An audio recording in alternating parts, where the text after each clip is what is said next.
गोजोन्थों नोंथांमोननि गेजेराव आङो दिनै नुजाफैफिनबावबाय फंनैसो बाथ्रा लानानै आङो सानो नोंथांमोना दिनैबो बे भिडिअखौ अनसायगोन होननानै। दिनै जोंनि बिटिसि आवहाय खौसेथि गैयैनि जाहोनावनो दिनै जोङो थांनाय समाव जोङो रांबावजा खालामलायबाय बिटिआरनि बाजेट हिसाबै। दिनै जोङो नुनो मोन्दों थांनाय समाव नैबे सोलिबाय थानाय सरकारा जोंनि बिटिसि आव थानाय गासैबो माबाफोरखौहाय दिनै 26टा डिपार्टमेन्टखौ हरनायजों लोगोसे जिसिबांनाखि डेभेलपमेन्टनि खामानिखौबो जोंनि बिटिसि आव थानाय कन्ट्रेक्टारफोर बेबायदिनो गोरलै गोरलै बे लेबारफोरनिफ्राय लानानै जोङो मावनानै मोनजायैखौ जोङो नुदों। बे जाहैबाय दिनैहाय जोंनि बर'नि गेजेराव गावजों गाव खौसेथि गैयैयाव जोंनि बर'नि गेजेरावहाय बेबायदिनो UPPL आरो BPF बेबायदि खालामलायनायाव कंग्रेस आरो BJP बेबायदि खालामलायनायनि गेजेरजोंहाय जोंनि जे मोनबोखानाय बेखौनो दिनैहाय जों सिला सिगुनफोर बायदि आउट अफ बिटिसिनि मानसिफ्रासो लेबारानो होन कन्ट्रेक्टारानो होन बेबायदि मावनानै लांजोबनायखौसो जोङो नुदों। जेरै सिगां ब्रिटिशफोरा जोंनि भारतबर्षआव फैनानै सना रुफा मोजां मोजां मुवाफोरखौ बेबायदिनो लांजोबदोंमोन होननानै दिनै 60-70%खौनो दिनैहाय जोंनि जे नैबेनिफ्राय जोंनि बिटिसिनिफ्राय सोबख'नानै लांनायखौ आउट अफ बिटिसिनिफ्राय मावनानै लांनायखौ जों नुदों। बे मावनानै बेयो खमजुरिया सोरनि? जोंनि गेजेराव खौसेथि गैयैयावहाय सालायनो रोङैयावहाय दिनै मानगोनां प्रमद बर' बिथाङा दिनै सालायनो रोङाखै जोङो बेखौ नुहुरो। दिनै गासैबो कन्ट्रेक्टारफोरखौहाय बिथाङा दिनै सेपारेट खालामनायनि गेजेरजोंहाय बिसोरो माबा BPFनि मानसि बिसोरनो बेबायदि खामानिखौ होजाया होननानै माखासे कन्ट्रेक्टारफोरनि बिलफोरखौ पेन्डिं खालामनानै दिनै सिनस्रि सिफायनानै दोननायखौसो जोङो नुदों रायजो राजाफोर। नाथाय दिनै जोङो पान्जाबिफोर बिहारिफोर मारवालिफोर बेबायदिनो गावजों गाव गावनि हारिखौ गिदिर गिदिर थुखोलायनायखौ जोङो नुदों। नाथाय जोंनि जखायसे नैबे बर' हारिया गावनि गेजेरावहाय खौसेथि गैयैयावहाय जोङो दिनै डेभेलपमेन्टनि खामानिफोरखौ जोङो दिनै गावजों गाव रानलायनानै जानो हायाखै। जोङो फिसा फिसा दिनै सेन्ट ग्रेभेलनि खामानि फिसा फिसा दिनैहाय बबेबा माबा साब सेन्टार लुनाय बेफोर गोरलै गोरलै खामानिफोरखौसो मोननो थांदों रायजो राजाफोर। दिनै एक्स NDFB बेबायदिनो बारग' एबसुनि माखासे मानसिफोर बेखौसो नुनो मोनदों। दिनैहाय गोबांथार सेन्ट्रेलनिफ्राय बेबायदिनो कम्पानिफोर दङ बेयावबो माखासे जोङो सोसननानै बेखार जे साख्रि एप्लाइ खालामनायाव बैसोआ सलिला बेफोर गासै रेसपन्सिबिलिटिफोरखौहाय दिनै आबसुनि माखासे मानसिफ्रा लानांगौ होननानै स्टेप लानांगौ होननानै आङो सानो रायजो राजाफोर। आङो दिनै नैबे जागायजेननायावनो आङो जे बाथ्राखौ बुंदोंमोन बिथांमोनहा बे बाथ्राखौ मावफुंनायनि थाखाय आङो जोबोद साबायखर रोजा रोजा साबायखर खौथि खौथि साबायखर होननानै बिथांमोनखौ आङो सानो। जेनाखि टाउननिफ्राय बिथांमोनहा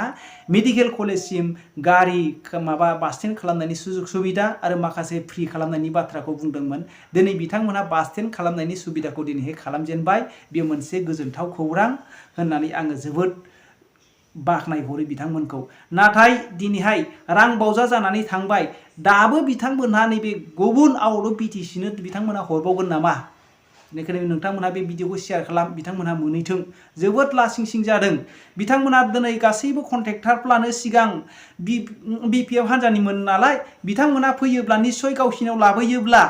मोनसे सावरायलायनायनि गेजेरजों गावसिनाव लाबोयोब्ला डेभेलपमेन्ट खामानिखौ गासैबो माबायोब्ला होजोबोब्ला दिनै बिथांमोनहाबो UPPL आव फैगोन मोजां मावनो रोङोब्ला। दिनै बिथांमोनहा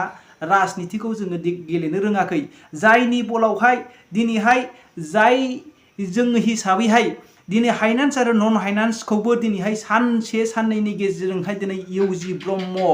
आरो बेबायदिनो बिस्वजित दैमारि प्रमद बर' बेबायदिनो गबिन्द बिथांमोनहा रायलायलायनायनि गेजेरजोंहाय फेरेंगा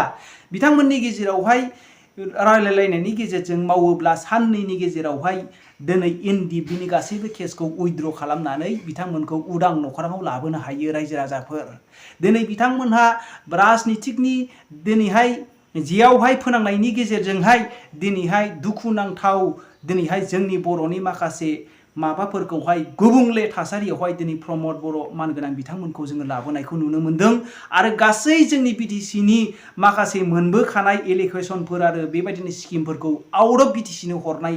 जादों दिनैहाय आउट अफ बिटिसि नि कन्ट्रेक्टरा मोनखाबाय नालाय लेबार थेबार गासैबो एभ्रिथिं बाहेरानिफ्रायनो मावनानै लाबोबाय जोंनि बिटिसि नि माखासे मानसिफ्रा सासेबो मानसिफ्रा दिनै मावनानै मोनजायाखै बेखौ नुदों रायजो राजाफोर बिनि थाखायनो दिनैहाय एबसुनियाबो मोनसे सांग्रांथि जानानै दिनै कुकिफ्रा नायदो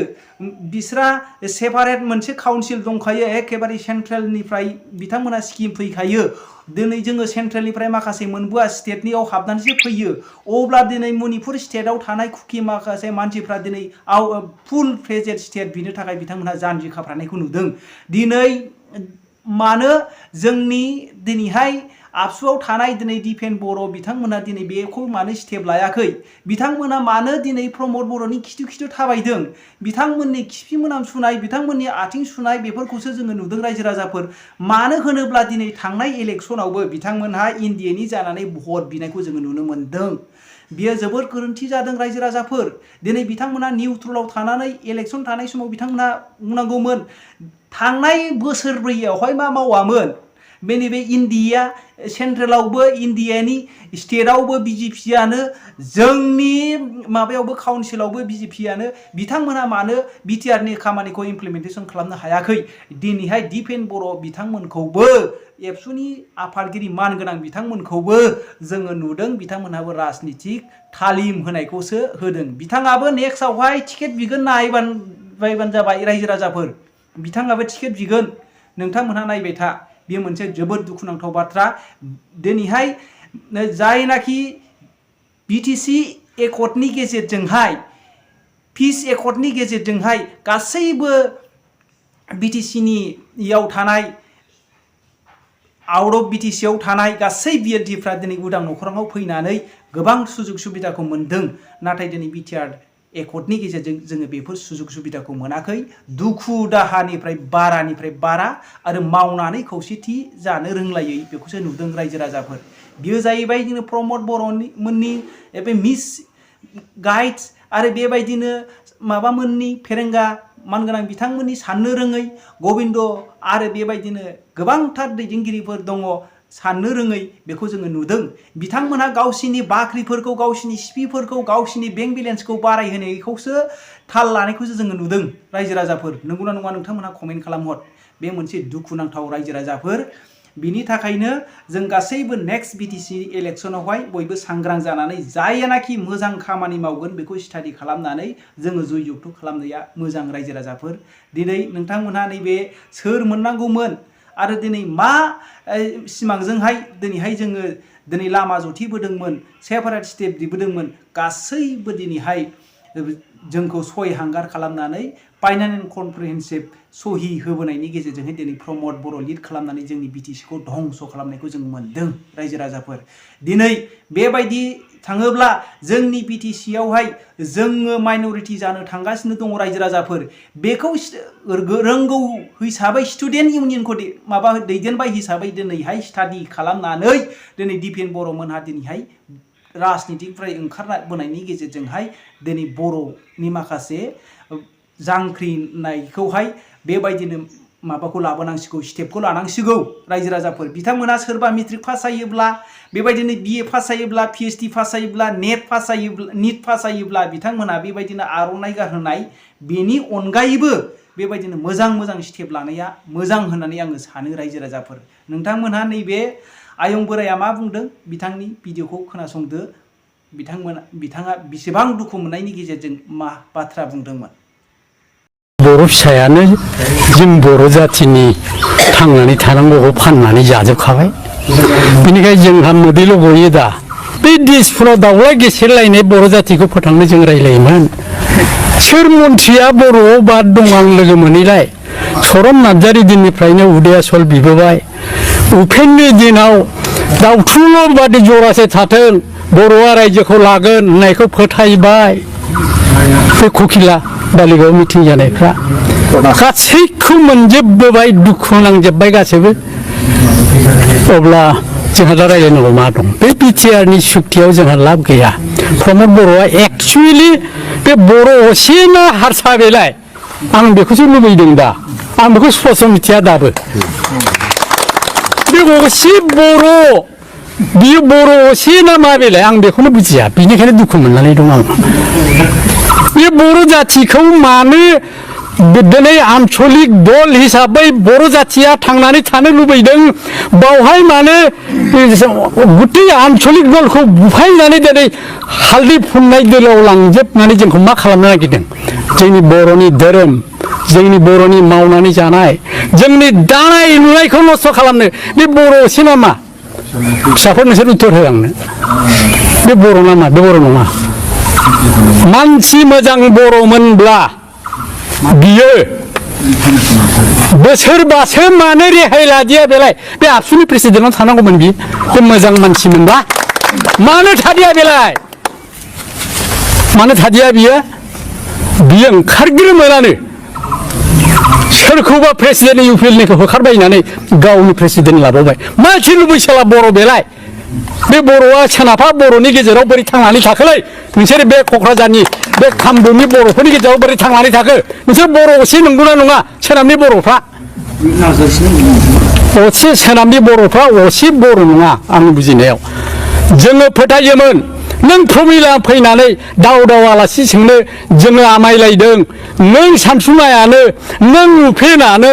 आलासि सोङै जोङो मेंख्रुबलायदों नों दिनै NDF गायनो फैबाय न'आवनो बाहाबै थानानै फिसा फिसौ जोंहा थैजोबलांबाय गासैबो बे रायजोखौ लुखांनायावबो 416 भटारमोन थैनानै थांबाय सभाराम गयारिया आंखौ बुंदों बियो ओइ मुखा थानेस्वर